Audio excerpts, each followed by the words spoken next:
averaging 31 points per game and have made 3 of 5 fourth down conversions. The Dodgers lost at home to Philadelphia 6-5 in 10 innings. The win clinched the NL East title for the Phillies.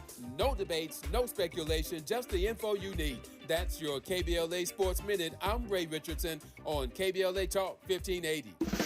Are you ready to be a part of the conversation that will help shape our nation's future? Get ready to join us for the Left Coast Forum, Saturday, October 25th at LA Trade Tech, where progressive voices will come together to tackle the issues that matter most to working families across Los Angeles and beyond. From economic justice to climate action, from healthcare to housing, we're bringing together the brightest minds and most passionate advocates for real solutions.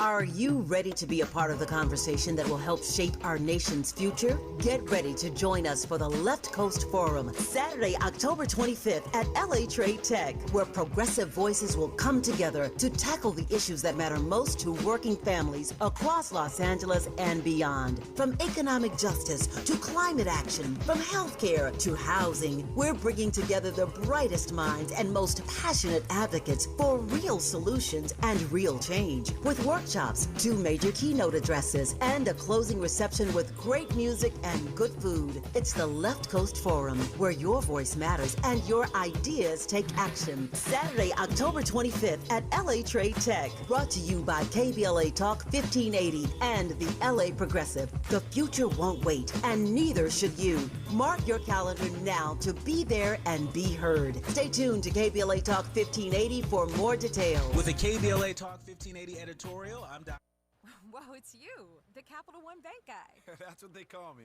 With a KBLA Talk 1580 we're inviting you to be a part of this historic Black narrative archive. If you or someone you know has experienced land loss, displacement, or forced property sales, your story deserves to be heard and remembered. Your story belongs in this archive. Your truth matters not just to your family, but to our collective future. Visit blacklandloss.org today. Fill out our simple intake form and add your voice to the National Archive of Remembrance, Resilience, and Reckoning. Let's make these stories live on, not in whispers, but on the record. With a KBLA Talk 1580 editorial, I'm Dr. Nicolai Corte, and as always, we welcome your feedback.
KBLA Talk 1580, and we are in for a treat this morning. Our next guest has two lives, we'll say, two what she calls incredibly fulfilling lives. As an activist, she worked in international development, advocating for children, for women's rights, policy issues around Africa and Haiti.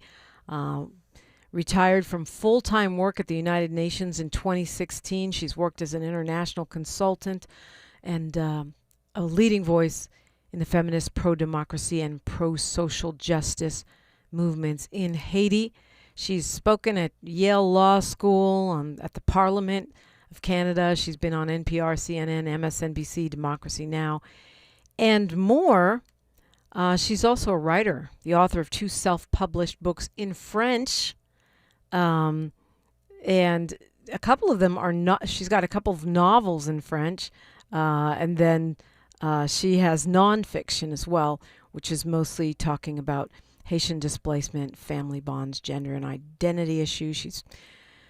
I could go on and on. She's been in the New York Times, the Miami Herald, and so much more. And she has a new book out today. Monique Clesca, welcome. Thank you so very much, Dominique DiPrima. Thank you. Wow, it sounds like two lives that would take two lifetimes to fulfill. Do you sleep? Do you I laughed a little bit and said, my God, I am a workaholic. I sleep, yes, but I work a lot. And there's so much to do, There's so much to do in this world. And I realize that time is passing and we have to live our truths. We just have to tell our stories. Yeah. In French and English, apparently. Yes. This memoir that is being published today is in English. And in fact, I never considered publishing it in French because when it started, the whole idea came with the Haiti earthquake in 2010. At the time, I was living in New York. Before that, I was in Africa. After that, I was in Africa. But at the time, I was in New York. And I had a post-traumatic stress syndrome. And I went to a psychologist because at the time, after the earthquake, several psychologists and other medical and mental health personnel were offering free services. So I went. And she asked me, what is it that you like to do? What is it that you really take pleasure doing? And I said, writing. And she said, well, this is the beginning of the end of PTS for you if you can start writing about it. And that's what I did. And I was in New York. So I did. I went to take a class at the New School, a nonfiction class. And then that's how the book actually started. So it was, yes, in English. Very much so. Yeah, I was more so saying that because I find it so interesting that you're writing fiction in French and your nonfiction, including your own memoir, which is out today, A Silence and Resistance, Memoir of a Girlhood in Haiti. It's almost like two different sides. Is it two different sides of your brain, two different sides of your creativity? I sometimes ask myself that question, Dominique. It is and it isn't, because basically it's the same me. The only thing is, and it is a question that I often ask myself, should I express this in French or in English? At the time I wrote the books in French, I was living in Haiti. And this book, as I said, started when I was living in the New States. York, yeah. So sometimes it happens that way. And I think in a way it is a blessing because I also speak Creole, which is a language that basically all Haitians speak. So, language is us, and it depends on who we talk to. It depends on the moment. It depends on where we are. So I am, in a way, I consider it to be a blessing that I can write in these different languages. Oh.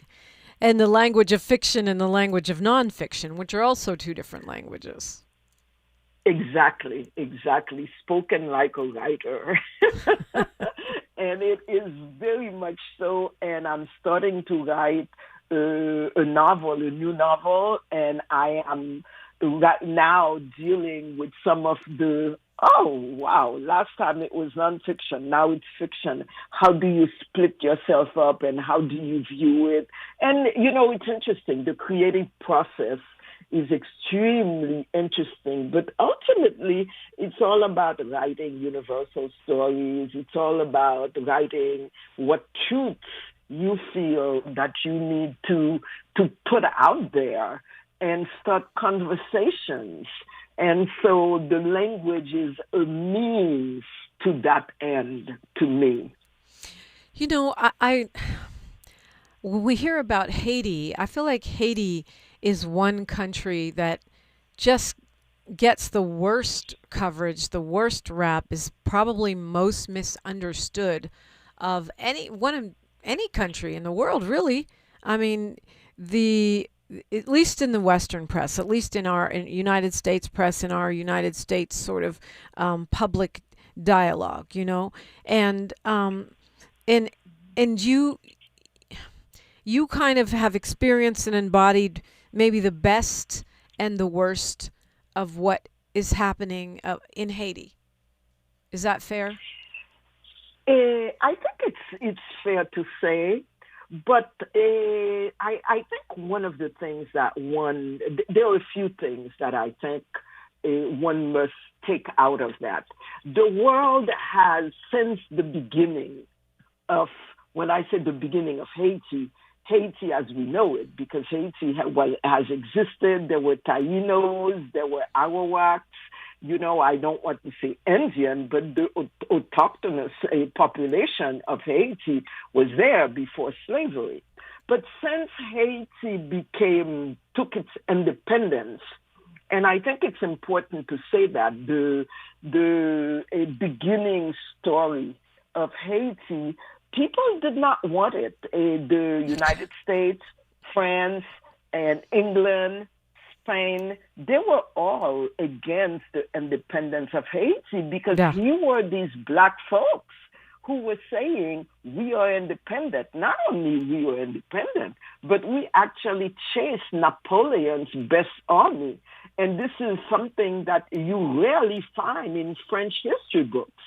So it was a master plan to silence Haiti. So the modern Haiti's origin story has always presented those kinds of problems for people. Whereas, and one of the things that I mentioned in the book, it's that we built a civilization despite the fact that there were all these forces against us, with the kind of lakou that we have, which is a kind of communal housing based on Africa, with the religion being voodoo, you know, with our music compas, with a fine Creole cuisine, literature that is winning prizes, etc. So basically, I think there is outside in the world a kind of wonder about us. How do they do it, these black folks? You know, we resisted, we fought, and we did this, whereas we also have our inner demons where, you know, corruption, impunity, lack of social justice. So a lot of that is due to our own leaders who are failing us, as well as the Western world and the things they have made us suffer. But we are resisting. We are fighting. We are making music. We are writing literature. We are living. And we are fighting off the major gangs that are trying to overcome the country. So yes, Dominique, as you said, there are kind of two Haitis, and the one I talk about, the resistance one, the creative one, is the one that is most often not talked about in the major press.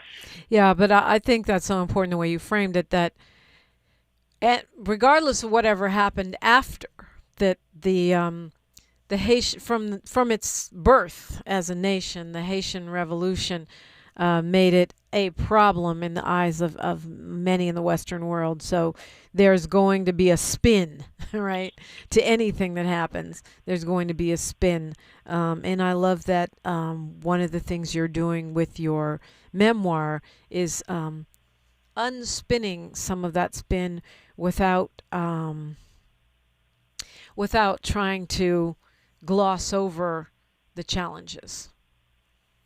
No, because it's important. If you're telling the truth and you want to move forward, you really have to deal with the challenges. And I think one of the things that I really wanted to do with the memoir, it is a personal story, but it is also a universal story, and it is a national story in the way that I frame it, for example, with the politics as a kind of backdrop, what was going on at the time I was growing up, at the time I was in school, at the time this was happening. I even bring in the catastrophes like hurricanes, because don't forget, Haiti is an island that is very prone not only to man-made disasters, but to environmental disasters. So every huge hurricane that came and really marked my life and marked Haitian life, I have it somewhere in the book, because these are markers. And it's important to me, it was important to have that story so that you can put in the challenges, whether it is environmental, whether it is, as I said, the man-made, or the dictators we had, what was going on, as well as that story of that Black little girl who was facing issues like loss, a migration of her mother, domestic violence, colorism because she was darker than others. And so it was important to frame that story in Haiti's history. And my family, my mother always, whenever we sat somewhere, she was always telling the story. You're going down the street, this is Henri Christophe. Then she talks to you about who Christophe was, the King Henry. So it was good to frame it, and it was important as a decolonial. When I say decolonial, my whole attitude is, Haiti is really the kind of beginning of the decolonial world with its revolution. So I believe strongly in that. It was important to sit, if I can say, the story in that historical perspective. Talking with Monique Clesca. She's the author of Silence and Resistance, Memoir of a Girlhood in Haiti, which comes out today. We'll continue the conversation when we come forward on KBLA Talk 1580. The station you turn to when you've had it up to here with cultural incompetence. KBLA Talk 1580.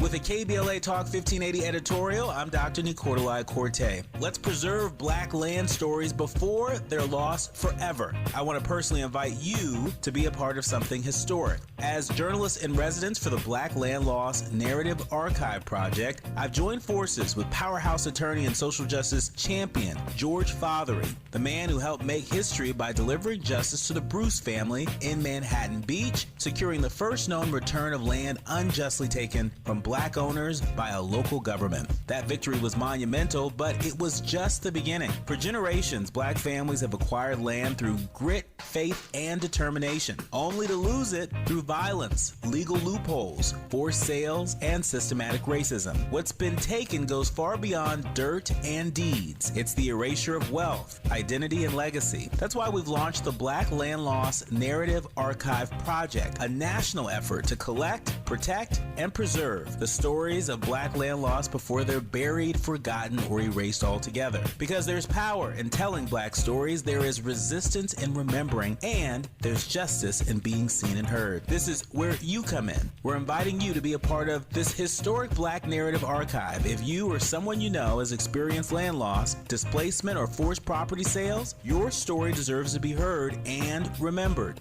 Your story belongs in this archive. Your truth matters not just to your family, but to our collective future. Visit blacklandlost.org today. Fill out our simple intake form and add your voice to the National Archive of Remembrance, Resilience, and Reckoning. Let's make these stories live on, not in whispers, but on the record. With a KBLA Talk 1580 editorial, I'm Dr. Nicolai Corte, and as always, we welcome your feedback.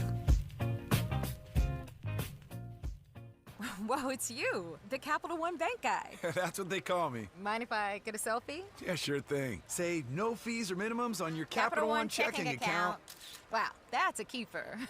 So, where are you heading? I'm off to spread the good news that Capital One helps people keep more money in their wallet with no overdraft fees. Oh, you're the best Capital One bank guy. Hey, mind if I get a selfie? Sure. Say, Capital One, what's in your wallet? Terms apply. See CapitalOne.com/bank for details. Capital One NA, member FDIC. Thanks for waking up with Dominique DiPrima on KBLA Talk 1580. She's an activist. She is an author of both fiction and nonfiction, and her memoir is out today, Silence and Resistance, Memoir of a Girlhood in Haiti. Monique Clesca is joining us. You start your book, your memoir, with the earthquake, and a really heart-wrenching kind of personal remembrance of that earthquake in 2010. And I feel like we don't when we talk about Haiti, when we talk about the immigration policy here in the United States, the Haitians trying to come through Mexico, when we talk about the TPS status being revoked, all of our relationship with Haiti in terms of the U.S. lens of immigration, I always feel like we do not take that earthquake into account, because the destruction had to be so widespread that I'm sure it's not bounced back. No, you are extremely right. And it is kind of a cataclysm in that one suffers. It's like there were over 200,000 people who died in that earthquake. Wow. So you're talking about 250,000 people who died and who did not get proper burial. So we're talking about emotional, physical trauma. We're talking about the fact that practically half of the city was destroyed, people's homes. We're talking about a litany of people who died, people who lost friends, you lost mother, etc. The economy in titters. And one of the things that did not happen is that people thought, you know what? Okay, something happened in Port-au-Prince, and if I survive, let me move back home to my rural area or to my other city. And what could have happened, and I say could have happened, was the leadership could have said, let us rebuild a whole lot more solid in those outlying areas so people are not tempted to come back to that central area again. But that did not happen. So the economy never really took off. Construction, there are still places that are totally destroyed. There were new areas that people moved to, just barren land that people took. I was looking at pictures and was saying to myself, wow, this is going to be like a huge kind of a ghetto very soon. And it has become that. And then, the gangs, we didn't have the government we needed. And I think one of the things that one must say also is the United States really meddled. The United States government, at the time it was Hillary Clinton, who was Secretary of State, and they actually changed the results of the elections so that the person who was number 1 and number 2 became 1 and number 3, and they put their puppet in there. And he installed a government that really was more interested in corruption and less in changing things. So we never really recovered from that post post-traumatic stress, because an earthquake with 200,000 people is trauma, millions of dollars of property destroyed, and we never rebuilt it. We never really rebuilt. And so you have migration from that time. You have people who didn't recover, who are still trying to migrate, even though now today, practically migration has kind of stopped with the new administration. But you are extremely right, Dominique DiPrima, to say that we don't take enough in consideration what happened, the trauma, the destruction that happened emotionally, psychologically, physically, economically, and to the land itself. It's a huge scar that we haven't recovered from. And I think when we talk about immigration and the racist immigration policy of the United States, as we witness it, a lot of folks don't pay attention. We forget that many times it is our meddling. I love my country. Don't get me wrong, Molly Bell. I agree. I'm a patriot, all that good stuff. The progressives can be patriots too. But we forget when we meddle in other people's governments, when they have a natural disaster, i.e. the huge 7.0 devastating earthquake of Haiti, when we meddle in their governance, as we've done in Haiti, as we've done in Honduras, as we've done throughout Central America, then we create instability that makes people want to come here, and then we blame those people for trying to come here and demonize them for trying to come here, even though we contributed to the conditions that made them feel they have to come here. Yeah, I think you are absolutely right on this, because most people don't want to leave their home. Hello. Most people don't want to leave their country. And leaving is heart-wrenching. As a matter of fact, my book talks about that. The mean little girl waiting for my mother because she had to leave for political reasons. And so it tears apart families. And it is about survival, and sometimes it's survival alone, separately, and sometimes it is survival, how many people die, on the way to the new place. So I think that is something that one must take into consideration. The other thing also that is important, and I think most studies have shown that when Haitians come to the United States, they excel. They come because they have to, for political reasons or for economic reasons. But the dream is to send your kids to school. The dream is for them to become lawyers, for them to become doctors, for them to become engineers, for them to become nurses, for them to become teachers. And very often it is a success story, when they come here. So one has to take that into consideration and be, I would say, I don't know, show some grace, show some,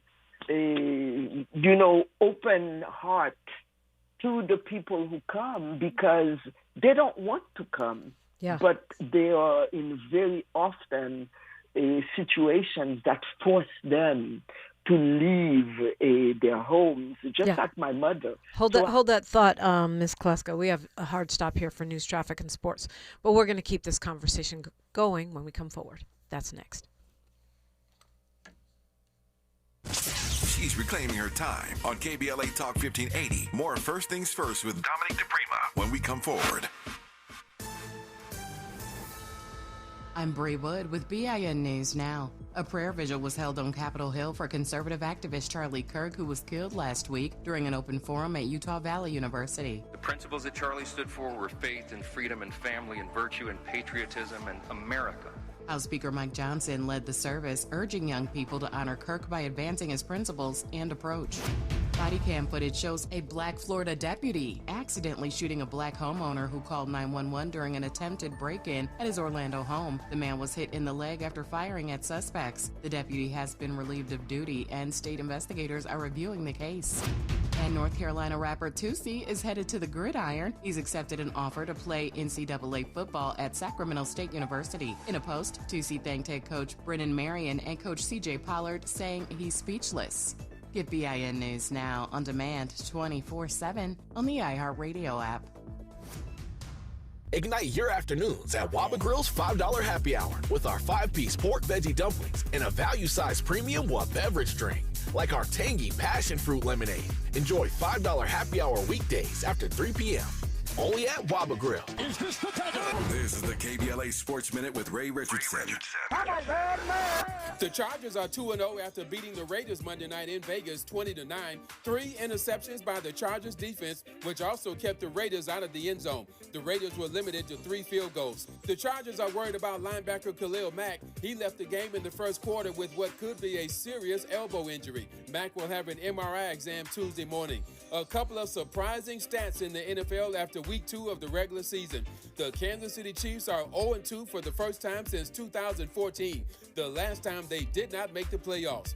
The 2-0 Indianapolis Colts are the first team since 1966 to play their first 2 games without having to punt. The Colts are averaging 31 points per game and have made 3 of 5 fourth down conversions. The Dodgers lost at home to Philadelphia 6-5 in 10 innings. The win clinched the NL East title for the Phillies.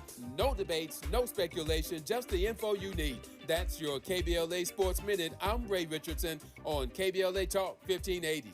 Hey, KBLA 1580 delegation, your health matters to us. We know that information is power, especially when it comes to prevention and treatment. That's why we're proud to introduce the brand new KBLA Health and Wellness Hub. This online space is built just for you, connecting our community to trusted health resources, culturally relevant care, and even access to diverse clinical trials and emerging therapies. Whether you're looking for information on common conditions, mental health support, or just want to stay on top of your wellness journey, we got you. And the best part, it's all on our website at KBLA1580.com. Accessible, empowering, community-focused. So just go to KBLA1580.com and click on the Health and Wellness Hub icon, because knowledge is power and your health is everything. At KBLA Talk 1580, we've got your black.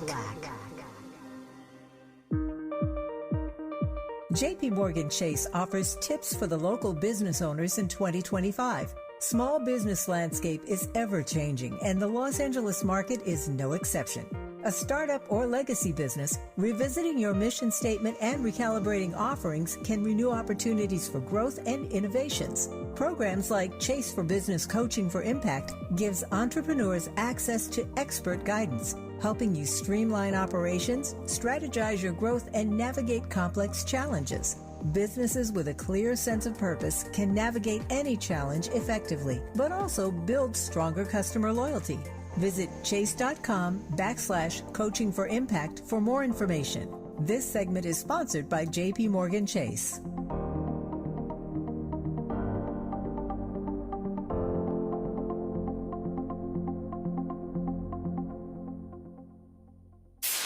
KBLA Talk 1580. We've got a lot to talk about.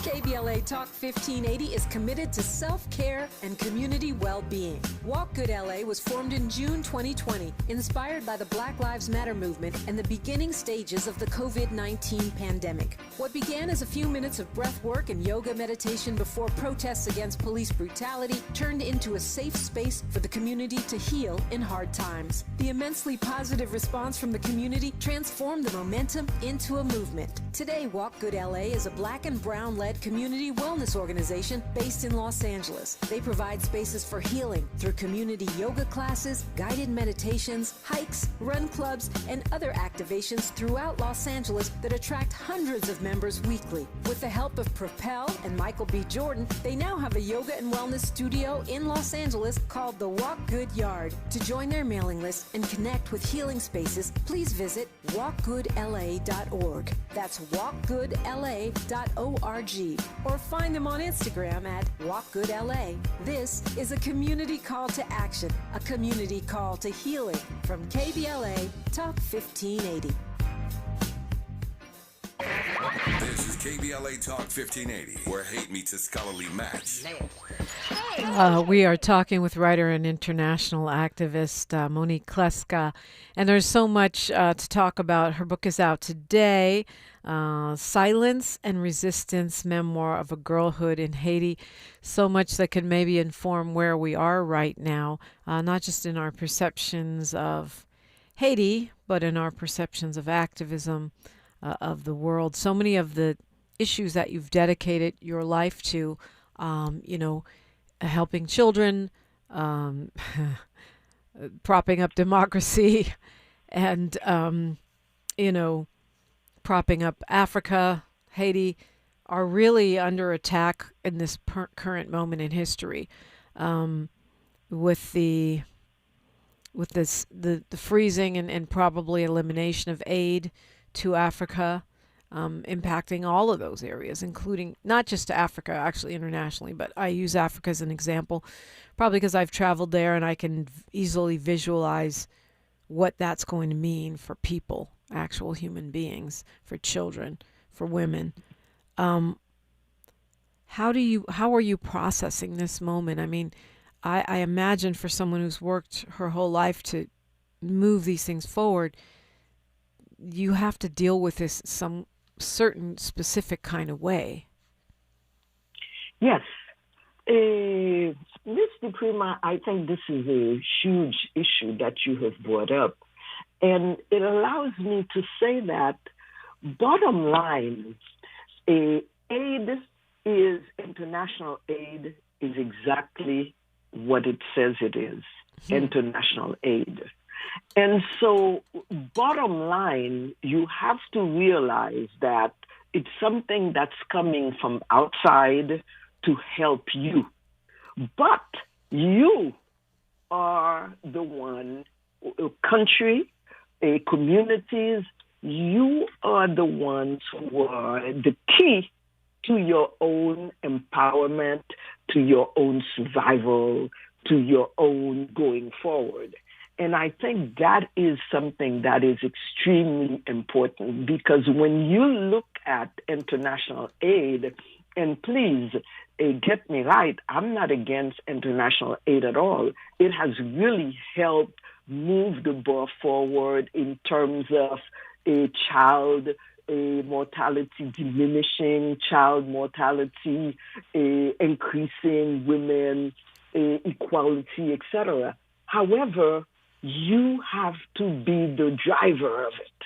You have to be the one in your community, in your household first, in your community second, and in your country who wants it, who's putting forward policies to doing it, and who are resisting all those forces, so that when the international aid says, I'm out of here, then you say, okay, thank you very much. It was nice to have you. And you continue forward. I mean, Haiti is probably a huge, strong example of that, because Haiti has not always been on the good end of international aid. I mean, I think about, the smallpox that came, the disease, I should say, not smallpox, the disease that came in with the aid. With the cholera, you mean? Yeah, cholera.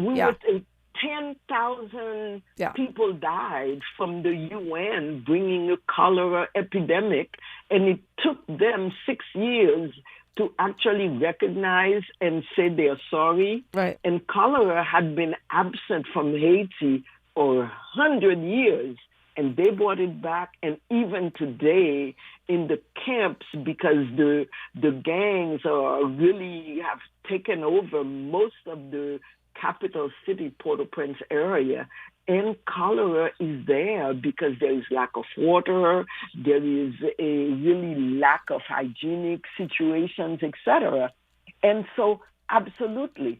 So it is important, international aid is important, and international aid is something that can really make a difference in women's equality and in, decreasing diseases, and even in, HIV right now there are lots of places in Africa and in Haiti also where, the international aid is sadly lacking.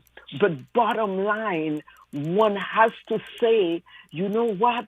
How can I make it so that we can ourselves move our communities forward eventually without that international aid? And that is the struggle. That is the resistance movement. That's what it has to be all about. How can I do it on my own with a little help from my friends? And when that little help doesn't come, how can I really continue doing it? And I think that is, if I can give just one example, since you talked about the earthquake, and the book opens with the earthquake, before the international aid came, we had aid from neighbors and neighborhoods and communities that did not suffer. They're the ones who came to help.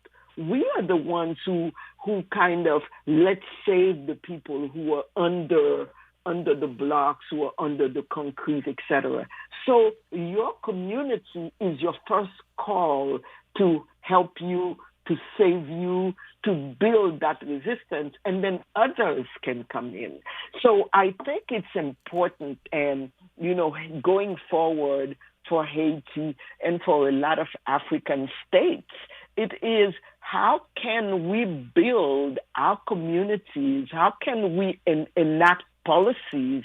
How can we come up so that we can say, thank you for the aid, but once they leave, the aid is to help you so that you can build yourself up, you can set yourself up to resist. Yeah. And, so you can say, I don't need it anymore, rather than having it as, something that is there forever. And I think that's the kind of change that we need. And that comes with conditions. I mean, to this day, I still hesitate to donate to certain organizations like the Red Cross, because we heard so much about how that aid to Haiti was mismanaged, and a lot of that money never even got to the Haitian people. Absolutely. Yeah. It just never got there. And I think the Red Cross is one of the big stories. I don't know that has happened elsewhere, but I do know that in Haiti, there have been audits, there have been reports, etc. And you're right to say that hesitation about the help. And that's why I say it is important, your self-subsistence, your self-resistance, your survival is what is first and foremost important. And this is what we need to do to build a capable Haitian state. And this is what a lot of countries are actually doing, to say, thank you. Aid is important, but if we don't have it, we can still survive, and eventually we can thrive. And I think that is the mindset that we really need in the world, in the developing world, and Haiti is one of them. And we see that starting to happen in parts of West Africa. I know the president of Niger awarded you Commander in the Niger Order of Merit for trying to end child marriage. And you have other royal honorific titles from chiefs and such in Niger. That whole area, the Niger, Burkina Faso, the sort of French colonized areas of West Africa, it seems like they're trying to follow the pattern of exactly what you're saying. Thanks, but no thanks. We will manage our own resources. Yeah, I think it's important, and the fact that you brought up, thank you, that you brought up the fact that the president really recognized, awarded me this. And the work was mostly done with the traditional chiefs. People that when you enter their palaces, you see that their genealogy is years, thousands of years before Christ. And you say, wow, how little I am. because their palaces, or have been there forever and forever, it seems. And these are the stalwarts. These are communities. The communities are built around them, and you cannot move social forces until you work with them and until they say so. And you can't be coming around and saying, your human rights. No. They know. They have been around longer than you have been around. And it is through talking to them, finding ways, and they have ways, and they tell you, we have survived. When there was no water there, our populations moved to here. And so you must talk to them. And I think these are the things that show also, and I mentioned that in the book, in terms of Haiti built its civilization, not the same way as the others. It hasn't been that long, but you must find what are the common denominators so that you can survive, thrive, empower those communities. And I think that is something that is extremely important, to tell our truths, to reclaim our voices and tell our stories and be on the way to thriving. But for us in Haiti, it's going to take a while. She has a BA in philosophy from Howard University and a master's in journalism from Northwestern. Her book is out today, Silence and Resistance, Memoir of a Girlhood in Haiti. Monique Clesca is my guest. We'll continue the conversation when we come forward on KBLA Talk 1580. More of First Things First with Dominique DiPrima when we come forward. Attorney advertising. Prior results do not guarantee future outcomes. Founded in Los Angeles in 1986, litigation powerhouse Quinn Emanuel has deep roots in the Los Angeles community. Since 2007, we have litigated some of the largest fires on the West Coast. We are proud to be the only AmLaw 100 firm in the country to represent wildfire victims, giving affected individuals, families, and businesses the same focus and individualized attention we devote to our Fortune 500 clients. BTI Consulting has repeatedly recognized Quinn Emanuel as among the 4 law firms in-house counsel least like to oppose in any litigation, and we are often deemed the most feared. And after securing over $80 billion for our clients in various matters firm-wide, we understand why. If you have been affected by the recent wildfires in Altadena and the Palisades and would like to discuss your situation further, please contact wildfire support at QuinnEmanuel.com or call us at 213-443-3050. Quinn Emanuel is proud to sponsor Conversation Live Altadena Rising with James Farr on KBLA Talk 1580. Attorney advertising. Prior results do not guarantee future outcomes. We asked seniors how to prevent Medicare scams. My best advice, if you get a phone call, do not talk to the person.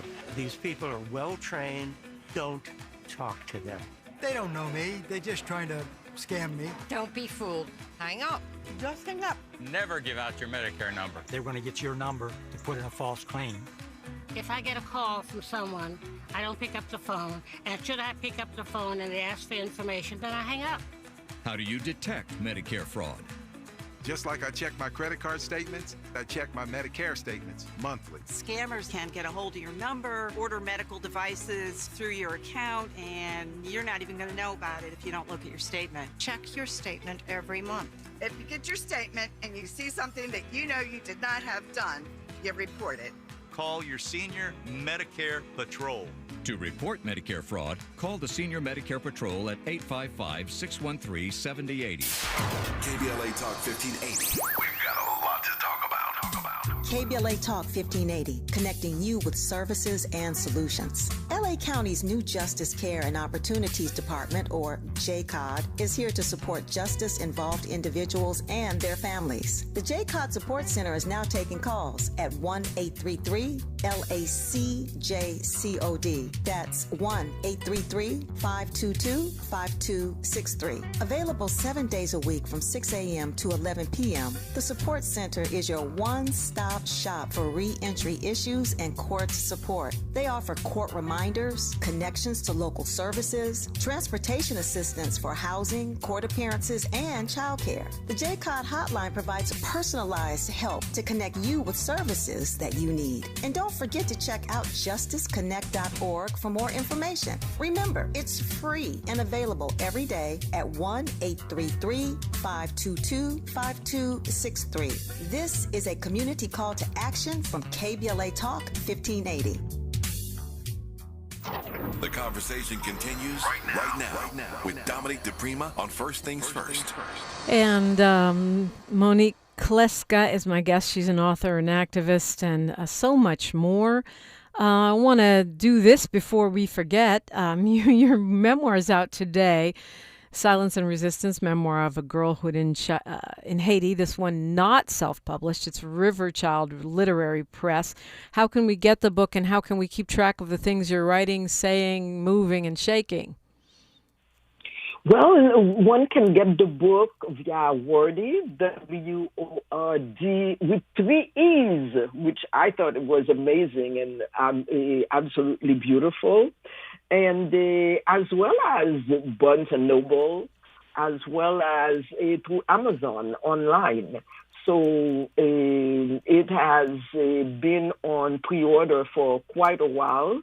And I really encourage people to get it and start conversations around some of the issues, because it took a long time to write, and issues like migration, which are hot issues today, is something that I experienced. My mother migrated, several times, and each time it was cheerful. It tore the family apart, and they also made us into better survivors. I migrated eventually also. Issues like domestic violence that I suffered when I was little, family secrets. Every family has those secrets somewhere along the line. And the family secrets often shape us until we choose to speak, very often until we find out about them. Mm-hmm. And even sometimes when we find out about them, we're not ready to speak. It took me years to process one of the chapters in the book when I found out a secret, until I said, I cannot but not speak about it. And that was important. And so, storytelling is kind of claiming your space, claiming your truth, and empowering. So I really encourage people to order the book and to read it and to start conversations with other people about those themes.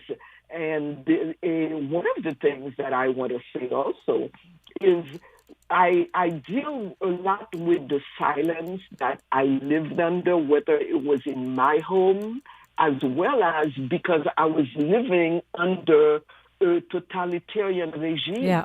I think these are the kinds of things that right now are huge issues. Silence, trying to tell people, well, you can't say this about so-and-so, and if you say this, someone is going to report you. Someone is going to jail you. And I think these are the issues that I talk about because I live them, and I talk about living them and how that happens. People disappearing, people being shot. What do you do? Your friends are no longer your friends because you don't know what happened to them, and you can't say what happened to them. They move. They migrate. And so these are very, I don't want to say hot issues, but these are issues that we are all dealing with today in the United States and throughout the world. And these are extremely important. And the book deals with them. Yeah. And we can find you, I see, on Instagram at Monique Clesca, which is M-O-N-I, and then C-L-E-S-C-A. We can follow you on Instagram. And Wordy, W-R-D-E-E-E, is wordy.com. or as you said, a bookstore near you. We just have a few minutes here, and you brought it up. I had actually hoped to ask you about that. If there's anything, because you grew up, you have memories, and they're in the book, about growing up under a dictatorship under Duvalier in Haiti, and then all of the subsequent governments that you've seen there. Is there any, and just the work that you've done internationally as well, is there anything that you would want to say to us right now in this moment, as we see that we're either already in an authoritarian or fascist state, or we're certainly sliding towards it, depending on who you ask? Yeah, I think, it's you have to save your spirit. And the way that you can really save your spirit and build community is through resistance. Resistance is a survival. And it is not by accident that resistance is part of the title, because it helps you go through what you must go through, because sometimes what you're going through does not depend on you. And I talk about, for example, small acts of resistance. For example, my mother, I remember, was listening to Spanish radio stations at night, and we thought it was because she was learning Spanish. And it was much later that we found out she was listening to Fidel Castro's preachers. Wow. And, we didn't know this. Nobody could tell us this. But this was her act of resistance late at night, and the radio was playing and it was Spanish. Yes, my teacher said I must learn Spanish, but it wasn't that, or just getting up to send your kid to school after your husband has disappeared. We had that with our neighbor every day, getting up, dressing the girl. And it was funny because a couple of weeks ago, I called her and said, I talk about the disappearance of your father. And she said, what?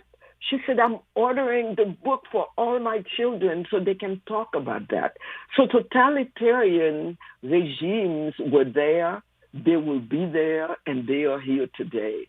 So I think we need to get those conversations, and we need to resist by telling the truth, by organizing, by resisting, and we save our spirit and we move the ball forward so that we can say, I survived and I thrived. And I think those things are important. And so we can heal, because there's also a lot of trauma with such regimes, and healing with grace is something that is extremely important also. Monique Clesca, congratulations on your new book, and thank you so much for joining us this morning. Thank you, Ms. DiPrima, for having invited me. Thank you so much. Yeah, I hope you'll come back again. The book is Silence and Resistance, Memoir of a Girlhood in Haiti. As you know, Tavis Smiley's up next. I see him over there getting ready for a show, and it's going to be a great one, so you don't want to miss it. He's got a jam-packed lineup of great guests as usual. Don't forget to tap in with me on all the social media. We are at KBLA 1580 everywhere, KBLA 1580, same as the name of our app, which you can find at the App Store or the Google Play Store. You can find me at DiPrima Radio, DiPrima, and then radio. Please like, follow, subscribe. Like my mama used to say, history is now, and we are making it together. Until tomorrow, stay hydrated. One love. KBLA 1580 Santa Monica. I'm Bree Wood with BIN News Now. A prayer vigil was held on Capitol Hill for conservative activist Charlie Kirk, who was killed last week during an open forum at Utah Valley University. The principles that Charlie stood for were faith and freedom and family and virtue and patriotism and America. House Speaker Mike Johnson led the service, urging young people to honor Kirk by advancing his principles and approach. Body cam footage shows a black Florida deputy accidentally shooting a black homeowner who called 911 during an attempted break-in at his Orlando home. The man was hit in the leg after firing at suspects. The deputy has been relieved of duty, and state investigators are reviewing the case. And North Carolina rapper Toosii is headed to the gridiron. He's accepted an offer to play NCAA football at Sacramento State University. In a post, Toosii thanked head coach Brennan Marion and coach CJ Pollard, saying he's speechless. Get BIN News now on demand 20